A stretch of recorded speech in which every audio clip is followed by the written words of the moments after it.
বৈচিত্র্যময় আমাদের এই পৃথিবীতে বহু বৈচিত্র্যময় প্রাণীর বসবাস রয়েছে, যাদের মধ্যে কিছু রয়েছে হিংস্র, বিষাক্তময় এবং স্থির প্রকৃতির। কিন্তু আপনি কি জানেন, এই পৃথিবীতে এমন একটি প্রাণী রয়েছে যার বিষ দিয়ে মুহূর্তেই 10 জন মানুষকে মেরে ফেলা সম্ভব?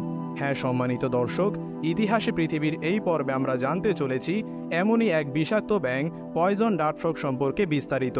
তাই ভিডিওটি না টেনে দেখার অনুরোধ করছি। আর আপনি যদি আমাদের চ্যানেলে নতুন হয়ে থাকেন তাহলে অনুরোধ করব চ্যানেলটিকে সাবস্ক্রাইব করে পাশে থাকা বেল আইকনটিকে বাজিয়ে দিন। চলুন শুরু করা যাক। পয়জন ডার্ট ফ্রগ, যা পয়জন অ্যারো ব্যাঙ নামেও পরিচিত, এটি হলো ড্যান্ড্রোবাটিডি পরিবারের একদল ব্যাঙের সাধারণ নাম, যা গ্রীষ্মমণ্ডলীয় মধ্য ও দক্ষিণ আমেরিকায় পাওয়া যায়। এই ব্যাঙের প্রজাতিগুলো উজ্জ্বল বর্ণের হয়ে থাকে। এই উজ্জ্বল রং প্রজাতিটির বিষাক্ততার সাথে সম্পর্কিত, অর্থাৎ এই ব্যাঙটির রং ভেদেও এর বিষের পরিমাণ নির্ণয় করা হয়।